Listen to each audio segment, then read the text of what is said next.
je vais vous parler de Kubernetes et des Raspberry Pi. Donc, comment en fait j'utilise Kubernetes chez moi pour gérer mon cluster de Raspberry Pi.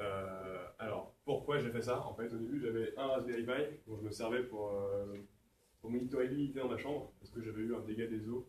Et du coup, j'ai mis en place un serveur Grafana, InfluxDB et tout. Et je traçais en fait des courbes assez cool. Et là, j'ai pu voir que mon déshumidificateur il fonctionnait vraiment. Donc, j'étais très content. Ça fait vachement de bruit et du coup, je vais aller voir si ça valait le coup. Ensuite, j'en ai acheté un autre pour faire une console de salon, genre rétro avec des vieux jeux d'arcade et tout. Deux Raspberry Pi, puis en fait, j'en ai encore acheté deux de plus parce que je voulais faire un projet de vision stéréo, donc faire avec deux caméras, reconstruire des images en 3D. Et donc, du coup, je me suis retrouvé avec quatre Raspberry Pi comme ça chez moi. Et en fait, c'est hyper compliqué à gérer parce qu'ils n'ont pas tous les mêmes logiciels dessus. Tu as installé des trucs sur certains que tu n'as pas installé sur d'autres. Et tu sais plus lequel est lequel parce qu'ils sont tous les mêmes. Donc il faut gérer tes cartes SD. Si tu effaces une carte SD, tu peux perdre des données. Enfin, par exemple, j'ai perdu toutes mes données d'humidité et de température. Et donc voilà, je cherchais une façon de le gérer. Et j'ai vu que au travail, on utilise Docker, souvent en environnement de dev, pour pouvoir avoir des trucs super reproductifs, qu'on peut relancer, qu'on peut tracher quand on a tout cassé dedans. Et j'avais entendu parler de Kubernetes, donc qui était le techno qui permet de gérer plein de Docker dans les clouds et tout. Et donc du coup, ça m'amène un peu à la dernière raison, c'est parce que je peux. En fait, j'avais des Raspberry Pi, Kubernetes, ça faisait partie des trucs que j'avais envie un peu de checker. Et du coup, je me suis dit, tiens, c'est le moment, je vais me lancer là-dedans. Du coup, Kubernetes, c'est quoi? Alors, vous avez sûrement entendu parler de orchestrateur de containers.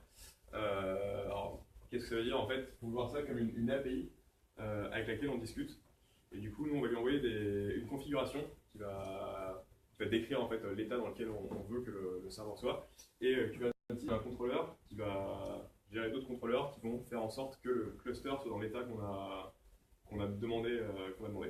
Et s'il y a en fait, régulièrement, très souvent, il mesure l'état du cluster. Et dès qu'il y a un écart à la situation qu'on demande, hop, il prend une action pour que ça revienne dans le bon état. Du coup, comment ça marche? Il y a un nœud maître, donc c'est lui avec qui on va interagir, c'est sur lui que vit le serveur d'API.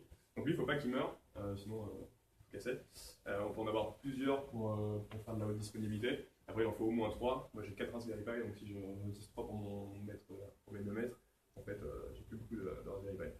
Et autour, donc, il y a les nœuds esclaves sur lesquels vont vivre les objets qu'on va faire vivre. Donc, ces objets, c'est quoi? Il y a l'objet de base, ça s'appelle un pod. Donc, c'est ce que vous voyez ici. Donc, qui vit sur les nœuds. Les nœuds, c'est vraiment les machines physiques.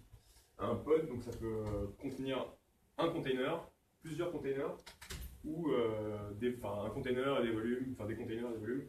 Donc l'idée c'est vraiment d'avoir plutôt un container par pod, c'est vraiment l'unité la plus petite, mais des fois il y a besoin d'avoir des containers qui sont très couplés.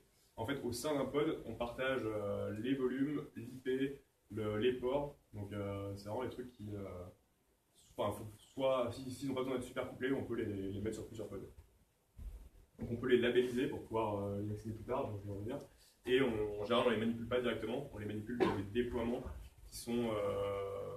C'est un peu le Docker Compose, qui fait un peu plus de trucs, mais donc on met tous les pods qu'on veut qui aillent ensemble et quand on lance un déploiement, ça les génère. Et du coup, tout ça, c'est exposé via des services. Alors, les services, c'est les trains en pointillés que vous voyez autour, parce que chaque pod a son IP, et quand on tue un pod, il y en a un nouveau qui réapparaît, mais avec une nouvelle IP. Donc pour qu'ils puissent se parler entre eux, il y a des services qui jouent le rôle d'interface et qui qu'on décrit aussi, sur lesquels on va dire tel port, vous me fait pointer là, et qui jouent un peu le rôle de DNS, comme ça je dis je veux taper sur je sais pas, Redis, et peu importe combien de nœuds Redis j'ai, il va aller taper dessus. Donc ça se fait un peu tout seul. Et donc on gère ça, vous voyez la config YAML, donc c'est un peu comme un Docker Compose finalement aussi. C'est pas très, c'est pas hyper compliqué, c'est vraiment très descriptif.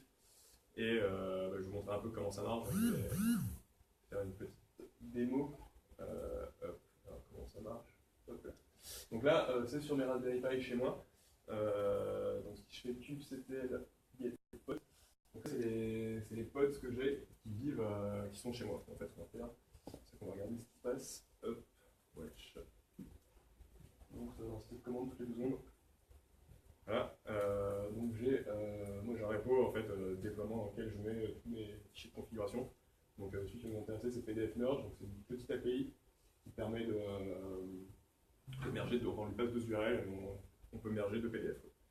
Du coup, je fais cube cpl create.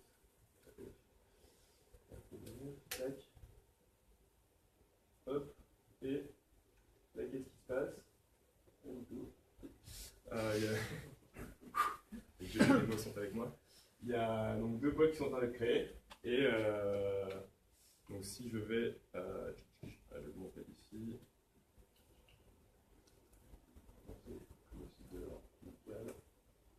Ce pour là, c'est pas mon point. Et là, j'ai mon appli qui vit. Et si je le tue, je vous montre que je ne triche pas.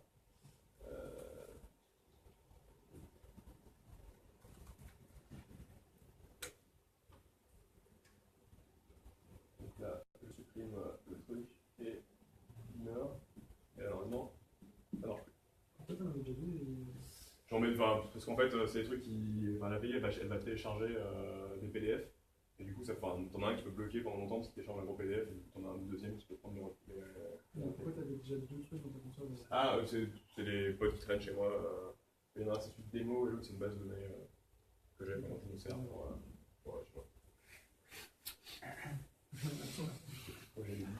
Voilà, voilà. Faut que je fasse revenir mon browser chez moi. Hop. Tac. Donc, non, je vais parler de ce que. Bon, c'est pas mon écran. De ce que j'aime et ce que j'aime pas sur Kubernetes. Donc, le truc qui est trop cool, c'est quand je débranche un des Raspberry Pi parce que je veux faire autre chose, je veux le brancher quelque part où il y a besoin qu'il soit déplacé. En fait, lui, il va s'occuper tout seul de déplacer tous les trucs qui vont devenir inaccessibles. Il va les recréer quelque part parce qu'ils sont plus dans le cluster et il en a besoin en place. Je vais brancher mon Raspberry Pi, le troisième, et, enfin, le Slate 3, et du coup, il a détecté qu'ils étaient plus là, et bim, il les recrée. Alors, ça peut prendre jusqu'à 5 minutes parce que j'ai laissé la config de base parce que les trucs ne sont pas exposés sur le net et j'ai pas des millions d'utilisateurs. On peut régler pour que ça prenne beaucoup moins de temps, qu'il polle plus souvent les trucs. Donc ça, c'est vachement cool. Et une autre possibilité, c'est la possibilité de monter des volumes. Parce que un truc qui m'est arrivé, c'était j'ai perdu toutes mes données parce que j'ai effacé les mauvaises. Je suis un peu emmêlé dans mes cartes aisées et du coup, je perdu toutes mes données et j'étais trop dégueu. Du coup, il y a un système de persistant de volume et de persistant de volume claim. Donc, le persistant de volume, c'est la partie un peu admin. C'est fait par. C'est lui qui va vraiment se brancher sur un vrai stockage. Donc, ça peut être du stockage dans le cloud, ça peut être. Moi, j'utilise NFS parce que j'ai un NAS. On peut mettre en place un file system distribué avec des Raspberry Pi aussi, avec BlusterFS. Puis en fait, on lui décrit quel file system sur lequel se brancher. Il va nous mettre à disposition. En fait, il va un peu réserver de l'espace. Et pour la partie utilisateur, quand tu déploies un pod, tu as un persistent volume claim qui lui que tu vas pouvoir monter vraiment comme un volume et qui lui va en fait aller faire le lien vers la persistent volume et trouver un stockage où tu veux. Donc en fait, idéalement, le persistent volume, tu le fais une fois, tu le setup au début et après ça te met à disposition tu peux utiliser des volumes claim qui utilisent ces volumes pour stocker des données. Et donc ça, c'est trop cool parce que donc là, c'est deux pods qui sont différents, qui ne sont pas sur la même machine. Et par contre, ils sont montés sur le même volume et on va voir qu'ils ont accès vraiment à la même donnée. Et du coup, quand je tue un pod, ces données elles persistent et je ne risque plus d'effacer mon truc par hasard en débranchant le mauvais Raspberry Pi. Et en plus, comme c'est stocké sur mon NAS, donc en dehors de mon cluster de Raspberry Pi, c'est vraiment résistant à tous les trucs, à tout ce qui se passe. Pareil, c'est aussi résistant aux interruptions. Si je débranche mon cluster, si mon coloc utilise ses deux sèche-cheveux et bam, il perd. On fait sauter les plombs chez nous. Tout s'éteint. Bon, à ce moment-là, ça quand même marche forcément parce qu'il n'y a plus d'électricité. Et par contre, quand je le rallume, directement, ça va marcher. Ça reboot en 1 ou 2 minutes et tous les trucs que j'avais qui étaient déployés reviennent dans leur état initial. Donc ça, c'est hyper cool. Et un autre truc, c'est les déploiements reproductibles. En fait, c'est vachement lié à Docker, mais quand je déploie une API, je la trace, je la bouge quelque part, c'est toujours la même et ça revient toujours la même.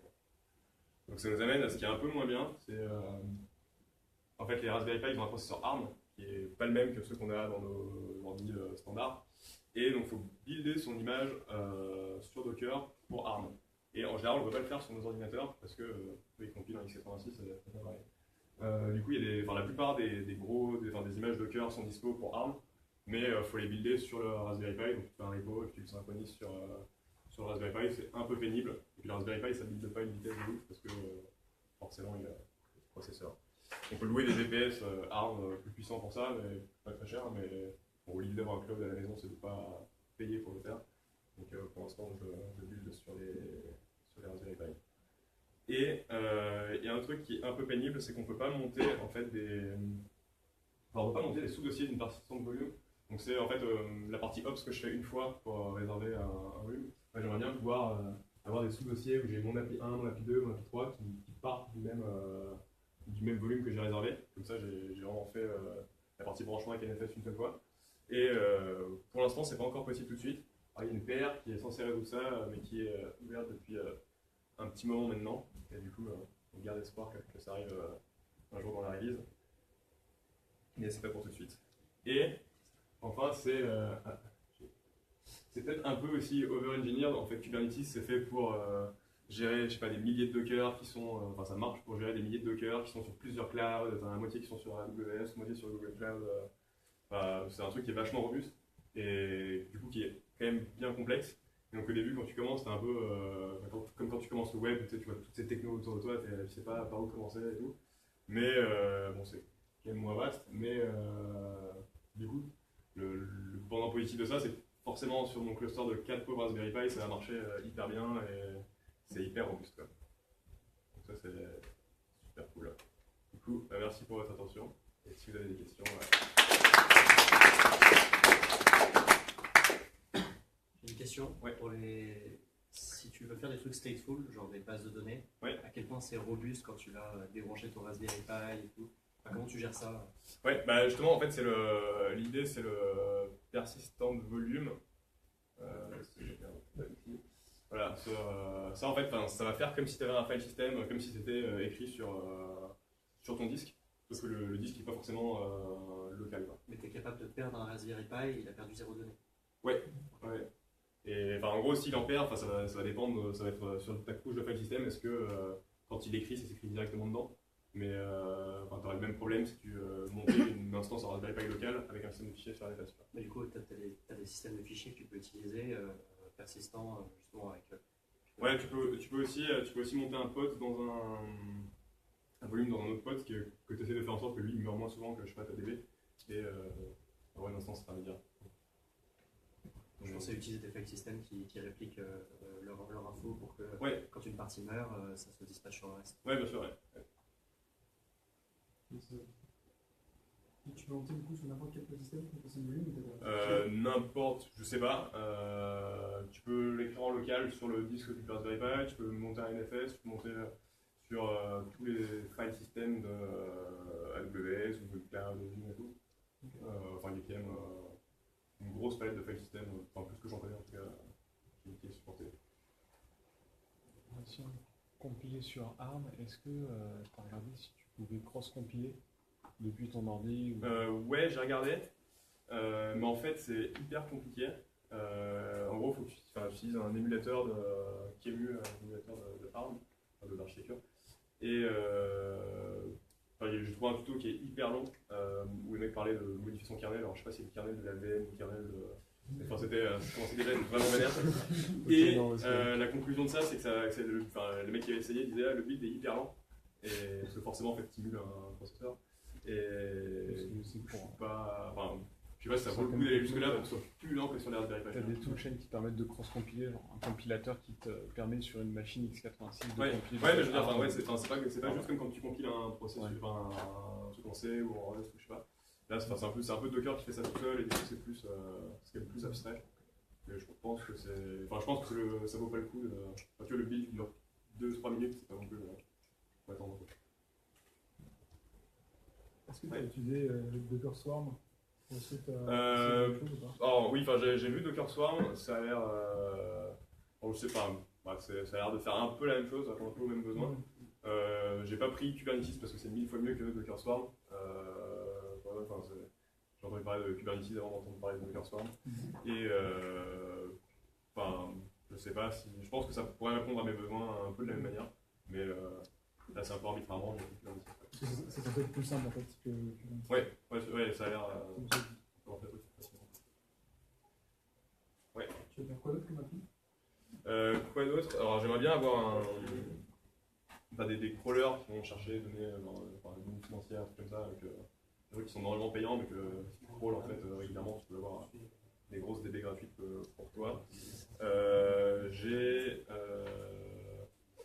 un autre projet. C'est quoi? Non, miner du Bitcoin avec des Raspberry Pi. L'avantage c'est qu'il n'y a pas gâché trop d'électricité, mais tu vas pas être devenu très très riche. Moi c'est plutôt aussi pour déployer des web apps et puis voir. J'aimerais bien aussi mettre en place une espèce de CI un peu complètement intégrée avec genre un serveur GitLab en local et tout. Ouais, pour tester les technos en fait surtout.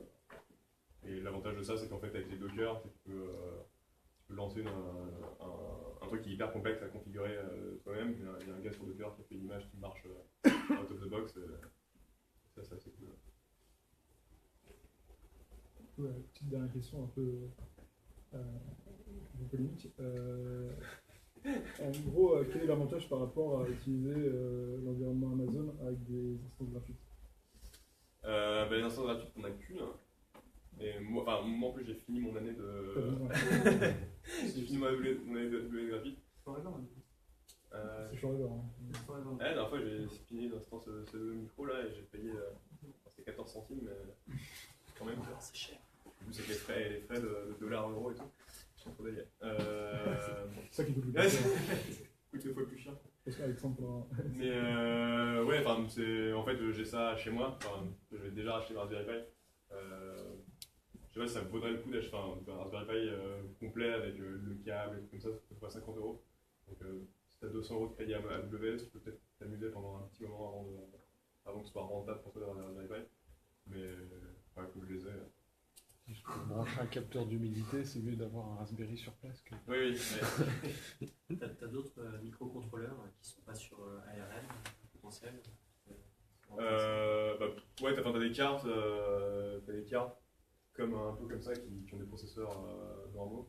Je connais pas spécialement les noms. Il y a des trucs Odroid, je sais pas si c'est. Je sais pas s'ils ont des ARM ou s'ils ont des x86, mais ça se trouve. Intel qui avait essayé de faire sa carte Raspberry Pi-like, mais c'était plus cher. 2 fois plus cher. Ouais, c'est ça. En général, c'est plus cher. Enfin, c'est plus puissant aussi, mais c'est plus cher. Ouais. Raspberry Pi, peut-être. Ouais, c'est vrai qu'un Raspberry Pi, c'est 1 ou 2, enfin, c'est entre 1 et 3 watts. Donc, en fait, je les alimente avec des chargeurs de téléphone et j'ai un hub de 4 trucs.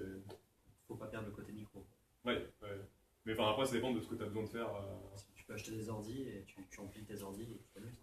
Rien de plus cher. Je commence à empiler les MacBook chez moi, tu sais. C'est la pile de 5 MacBook. Tu peux aussi miner du Bitcoin, mais vraiment.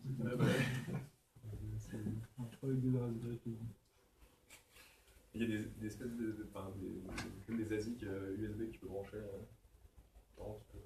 Tu peux. Ah ouais. Il y a des mecs qui sont chauffeurs. En fait, la question c'est l'investissement dans un tel outil. Ouais. Sachant que le cloud Google est maintenant plus leader, enfin jamais été leader en fait. Et que Amazon a des outils dédiés pour ça. Ouais. Qui sont assez différents. C'est ça la vraie question derrière. Ok, ouais.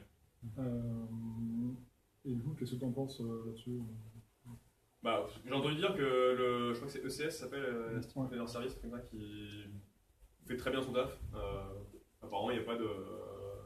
C'est pas 1000 fois mieux d'utiliser Kubernetes qui en plus il marche vachement bien avec Google Cloud du coup parce que c'est Google qui l'a fait. Mais apparemment ECS fait très très bien le taf. En gros, si tu es chez AWS et que tu veux faire du Kubernetes-like, tu prends ECS et tu n'auras pas de soucis. Ça te contraint à te bloquer chez AWS. Ah ouais, mais si tu y es déjà, a priori, tu commences à devenir vachement gros avant de te dire tiens, faut que je sois sur plusieurs clouds et tout. Ou internalisé. Ta box est internalisée, depuis il se porte bien, tu vois. Par exemple. Ouais, mais. Prendre. Un peu plus qu'un test. T'as une question, Charles, du coup? Ouais, ça te prend bien la semaine. Cette semaine beaucoup parce que je fais la formation. Mais sinon, en fait, tu le setup une fois. Installer tout ça sur la Raspberry Pi, ça prend une heure ou deux. Il y a un gars qui a fait un GIST qui met à jour où tu copie paste toutes les instructions. Si tu veux comprendre, il y a des explications, tu peux. Ce qui est mieux de savoir ce que tu fais, tu vois. Et après, ce qui est un peu long, c'est de packager ton image dans un Docker. Pareil, une fois que tu le fais régulièrement, c'est un peu toujours la même chose. Quoi. Et en maintenance? Maintenant, zéro. Ça s'éteint, ça devient rallume. Une fois, il y a mon coloc qui avait, on avait branché un truc sur la multiprise, sans faire exprès, le truc a appuyé sur le truc off. Et puis, on s'est beaucoup battu. Et du coup, j'ai appuyé sur le truc on et tout était de nouveau de retour. Donc, c'est assez cool. Et le truc que je voulais faire, c'est une app de burn down chart pour pouvoir tracer mes goals. En fait, j'en ai une, mais elle est publique et pour l'instant, tout le monde peut le modifier. Alors, soit je m'ai acheté Access, soit je la mets chez moi. Parce qu'en fait, voilà. Et est-ce que tu peux être. La base peut être sur Windows, etc. J'imagine. La base la DB. Non, la base OS. La base quoi, pardon? L'OS de base. Est-ce que tu peux faire ça sur. Je sais pas. Pas super, j'ai pas regardé. Je sais que j'ai pas de machine Windows chez moi. À un moment, c'était la super démo de Dockerson. C'était tu configures ton cluster. Ouais. Tu as des instances qui sont spécifiques Windows, d'autres pas, etc. Et en fait, il se débrouille tout seul. Mais ça, tu peux le faire. En fait, tu peux définir, par exemple, imagine, tu as un cloud AWS, tu as des instances GPU, et tu as certaines loads qui sont GPU. Tu peux dire, en fait, avec le principe des labels et des sélecteurs, tu peux dire, ceux-là, je veux qu'ils vivent à tel endroit. Et par exemple, tu peux dire, ceux-là, je veux qu'ils vivent ensemble, donc sur la même machine, même s'ils sont pas dans le même code. Et tu peux dire, au contraire, ceux-là, je veux absolument pas qu'ils vivent sur la même machine. Du style, c'est un Redis avec des métasclaves. Tu veux pas que ton maître vive sur le même nœud que l'esclave, parce que si tu tues la machine, tu tues ton Redis. Tu peux faire en sorte qu'il soit forcément sur un truc différent. Combien tu as de code Combien tu conseilles de mettre de code par CPU? Ça dépend vraiment de ta load, parce que ça va surtout dépendre de ton Docker qui est à l'intérieur. Ouais. Mais a priori, tu peux en mettre plein.